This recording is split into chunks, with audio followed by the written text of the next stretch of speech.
గారు భువనేశ్వరి గారు కానీ లేదంటే బ్రాహ్మణి గారు ఇప్పుడు ఇంటికే పరిమితం. ఇవాళ రోడ్డు ఎందుకు ఎక్కువ వచ్చింది మేడం?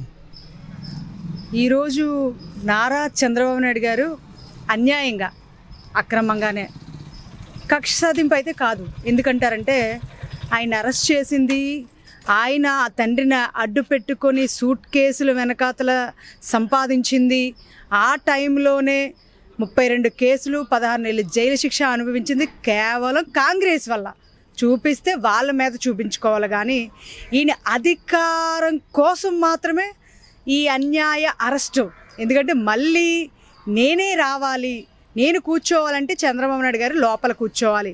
ఇప్పుడు చేసిన అభివృద్ధి చాలు నాయనా, ఒక ఛాన్స్ అని అన్నామని జనాలు ఆలోచనల మార్పు మొదలైంది. కాబట్టి ఆయన ఆలోచనలో మార్పు తెచ్చుకొని ఓట్ల రూపంలో మార్పులు చేర్పులు దొంగోట్లు పెట్టుకొని నారా చంద్రబాబుని లోపల కూర్చోబెడితేనే నేను మళ్ళీ అధికారంలోకి వస్తానేమో అనే దురుద్దేశంతో మాత్రమే నారా చంద్రబాబుని లోపలకు అక్రమంగా నిర్బంధించారు. ఇది ఈరోజు ఆయన నేనే తప్పు చేయలేదని ఎవరైనా 10 ఏళ్ళు బెయిల్ మీద నడుస్తున్నటువంటి జగన్మోహన్ రెడ్డి ఈరోజు సిగ్గుపడాలి. ఈరోజు తప్పు చేయలేని వ్యక్తి కాబట్టే ఆయన నేను తప్పు చేయలేదు, నాకు క్వాష్ పిటిషన్ ఇవ్వండి, కేసు కొట్టేయని అడుగుతున్నారు తప్పితే బెయిల్ కోసం ప్రయత్నించుంటే ఈరోజు ఎప్పుడో బెయిల్ వచ్చినాం. ఎందుకంటే ఆయన తప్పు చేయలేదని ఘంటాపదంగా చెప్తున్నారు.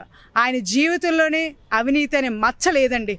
నీతిగా న్యాయంగా ధర్మంగా వెళ్ళినటువంటి నాయకుడు. 3 సార్లు అయినప్పుడే ఏ ఒక్క అవినీతి కేసు లేదు.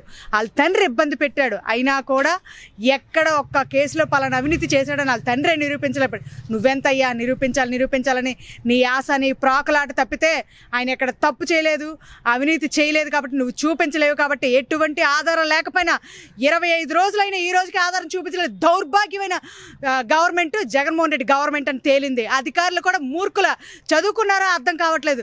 ఏవయ్యా ఆధారాలు ఏమైపోయాయి? స్కిల్ డెవలప్మెంట్, స్కిల్కి తేడా ఉంది. నువ్వు చంపడం నేర్చుకున్నావు, ఆయన స్కిల్స్ చూపించడం నేర్చుకున్నాడు. యువతకి భరోసా ఇచ్చాడు, యువతకు ఉద్యోగాలు ఇచ్చాడు, యువతకి ఒక స్కిల్ నేర్పించాడు, నైపుణ్యం చూపించాడు. అలాంటి యువత దేశాల మీద ఖండాంతరాలు దాటి బయటకు వస్తున్నాడంటే నారా చంద్రబాబు నాయుడు వ్యక్తిత్వం, నారా చంద్రబాబు నిదర్శనం అది. అటువంటి వ్యక్తి పైన అన్యాయంగా ఈరోజు ముద్ర వేయాలనే ముందు చూపుతో ఆలోచన లేకుండా ఆయన కూర్చోబెట్టావు.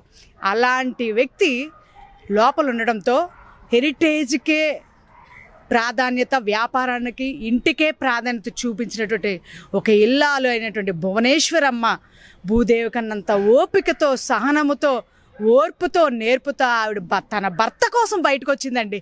రాజకీయంగా కోసం కాదు. తండ్రి రాజకీయంలో ఉన్నాడు, ముఖ్యమంత్రి చేశాడు.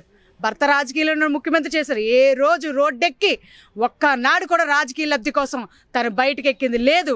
అక్కడే తెలుస్తుందండి ఆ మహాతల్లి యొక్క గుణగణాలు. ఒక గొప్ప తండ్రి కూతురు, ఒక గొప్ప వ్యక్తికి భార్య. అది చాలండి భువనేశ్వరమ్మ గారికి. సీతమ్మ లాంటి భువనేశ్వరమ్మ రోడ్డు మీదకి వచ్చిందంటే అది ఎంత అన్యాయం అయ్యి ఉంటుందో ఆవిడ రోడ్డు మీదకి వచ్చిందే మనకు అర్థమై ఉంటుంది. బ్రాహ్మణి గారు ఆవిడ హెరిటేజ్కి, కుటుంబానికే ప్రాధాన్యత ఇచ్చింది. తన భర్త అడుగుజాడలో నడిచింది. ఏనాడు తన భర్త వెనకాతల రాజకీయంగా ఎప్పుడూ రాలేదు. కానీ ఈనాడు తన భర్త మామకి వచ్చిన కష్టాలను చూసి అత్త కోడలు ఇద్దరు బయటికి వచ్చారే తప్పితే ఏ రాజకీయ లబ్ధి కోసం కాదు. తన ప్రజల కోసం, ప్రజలు కాపాడుకోవాలి, ప్రజలకు అభివృద్ధి అందించాలి, ప్రజల సంక్షేమం అందించాలంటే చంద్రబాబు నాయుడు గారు, లోకేష్ గారు వస్తేనే ఈ రాష్ట్రం బాగుంటుందని బ్రాహ్మణి గారు కూడా బయటకు వచ్చారు. ఈరోజు ఒక మామని భర్తను కాపాడుకునే బాధ్యత బ్రాహ్మణి గారికి ఉంది. అలాగే ఒక భర్తని కొడుకుని కాపాడుకునే బాధ్యత, అలాగే ప్రజలు కాపాడుకునే బాధ్యత కూడా ఆ ఇద్దరు మహిళల పైన ఉంది. కాబట్టి ఈరోజు ఆ రాజకీయ లబ్ధి కోసం కాదు, ప్రజా లబ్ధి కోసం వాళ్ళు బయటకు వస్తున్నారు తప్పితే ఈ మూర్ఖుల్లాంటి మహిళలను చెప్పుకొని రోజా గారి రాజా వేషాలు వేస్తూ నేను ఒక మహిళని అని చెప్పుకొని నీచ నికృష్టంగా అందరి గురించి మాట్లాడుతుంది బ్రాహ్మణి గారు. ఏనాడైనా రోడ్డెక్కారా? మీలాంటి నీచమైన ఆడదానిది అసభ్యంగా నువ్వు చూపిస్తావు. ఆడదానిని ఉన్నతమైన గౌరవంలోకి ఆవిడ నడిపించింది. ఆవిడని చూస్తే చేతులెత్తి మొక్కలు నమస్కరించాలనుకున్నట్టే ప్రజలు ముందుకు వస్తుంటే ఈరోజు నిన్ను కూడా చూసి ఆడదేనా లేకపోతే రాజానా అని అడుగుతున్నారు. వాళ్ళందరూ చూడొక్కసారి మచ్చల ఆడవాళ్ళందరి మీద మచ్చేసేస్తుంటే నిజంగా ఇలాంటి జాతి కూడా ఆడజాతిలో పుట్టిందా అని అనిపించే విధంగా రోజా నడుచుకుంటుంది.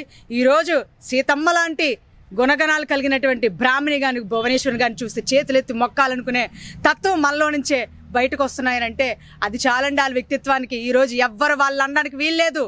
ఒక ఎన్టీఆర్ గారి కూతురుగా నారా చంద్రబాబుకి పతిగా సతిగా ఈరోజు ముందుకు నడుస్తున్నాడు. వాళ్ళు చూసి చేతులెత్తి మొక్కచ్చి తప్పితే ఏ ప్రజల్లో నుంచి కూడా వీళ్ళు క్యారెక్టర్ అసోసియేషన్ కానీ వీళ్ళు మంచి వాళ్ళు కాదు కానీ వీళ్ళు రాజకీయ లబ్ధి కోసం కానీ ముందుకు వస్తున్నారండి. ఎక్కడ ఒక్కలు అనలేదండి. అదండి చాలు. జాతికిచ్చే విలువ, మహిళకిచ్చే విలువ బ్రాహ్మణి గారు, భువనేశ్వర్ గారు వన్ను తెచ్చారు ఈరోజు. కాబట్టి వాళ్ళని చూసి మహిళా లోకం అంతా ముందుకొచ్చి నారా చంద్రబాబు నాయుడు గారి గురించి రోడ్డు ఎక్కుతున్నారు. మహిళా మళ్ళీ ఎక్కువ ఎక్కుతున్నారు. చూడండి, అమరావతి రైతుల దగ్గర నుంచి, గుంటూరు దగ్గర నుంచి ఈరోజు విశాఖపట్నం వరకు మహిళ ఎందుకు రోడ్డుకి ఎక్కాలి? ఒక చంద్రబాబు నాయుడు గారు కోసమే ఎక్కుతున్నారు. ఎందుకంటే ఆయన అభివృద్ధి కానీ, సంక్షేమ ఫలాలు కానీ, ఆడవాళ్ళకి ఇచ్చే మర్యాద కానీ, డ్వాక్రా కానీ, ఆడవాళ్ళకి ఆర్థిక అభివృద్ధి కానీ వాళ్ళు సృష్టించారండి. ఆడవాళ్ళకి సమాన హక్కు కల్పించి ఈరోజు రాజకీయ నేపథ్యంలో ఒక ఉన్నతమైన స్థానం తెప్పించింది ఆయనండి.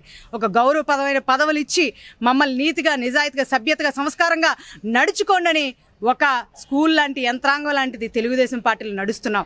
ఏ రోజు కూడా మేము పల్లెత్తి మాట ఎవరిని బూతులు కానీ, అసభ్యంగా కానీ ఏ ఆడదాన్ని అనలేదు. ఎక్కడ మేము అలాంటి పదజాలు కూడా వాడట్లేదు. ఆ విధంగా మేము మహిళగా వన్ని తెచ్చుకుంటే ఈరోజు ఇక్కడి నుంచి, ఈ స్కూల్లో నుంచే వెళ్ళి నిజంగా ఆ స్కూల్లోకి వెళ్తే అసభ్య స్కూల్ కాబట్టే ఈరోజు బూతులు, నీచరు, అశ్లీలతల గురించి కూడా మాట్లాడేసుకున్నారండి. బాడీ లాంగ్వేజ్ల గురించి మాట్లాడుకున్నారండి. ఈరోజు షేపుల గురించి మాట్లాడుకున్నారండి. నిజంగా నీచ నికృష్టమైన దౌర్భాగ్యమైన దేశంలోనే ఉన్నాము మనం. చెప్పండి, వీళ్ళు రాజకీయం అనంటే అసభ్యాలు, అశ్లీలత, అసెంబ్లీలో ఇలా కూడా ప్రవర్తించవచ్చని కొత్త అర్థాన్ని తీసుకొచ్చినటువంటి వైసీపీ పార్టీలో ఉన్నట్టు మహిళ అని చెప్పుకున్నట్టు రాజా వేషాలు వేస్తున్నటువంటి ఆడవాళ్ళ గురించి మాట్లాడితేనే నిజంగా ఎక్కడో కంపరం పుట్టుకొస్తుంది.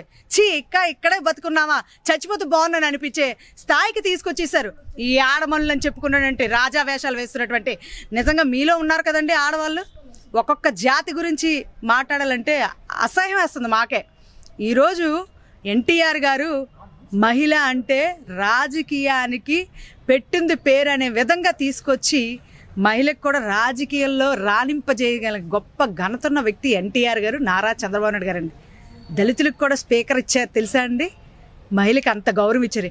మా పార్టీలో ఉండి ఏ మహిళ అయినా ఎప్పుడైనా అసభ్యంగా, అశ్లీలతల గురించి ఇంకొక మహిళ గురించి మాట్లాడుంటే ఈరోజు ఈ రాజకీయ పార్టీకి నేను దూరంగా రాజీనామా చేసిపోతానండి. సవాల్ ఇస్తున్నాను నేనే. నా పార్టీలో ఉన్నటువంటి ఏ మహిళ అయినా, ఏ మహిళ గురించి అయినా అసభ్యంగా, నీచంగా, వల్గర్గా ఎక్కడైనా మాట్లాడినట్టు ఈ ఇన్నేళ్ల చరిత్రలో, 40 ఏళ్ళ రాజకీయ చరిత్రలో ఉన్న తెలుగుదేశం పార్టీలో ఎవరి గురించి అయినా క్యారెక్టర్ అసోసియేషన్ చేస్తే కనుక ఇప్పుడే మీరు రాజకీయాల దూరం అయిపోతాను నేనే.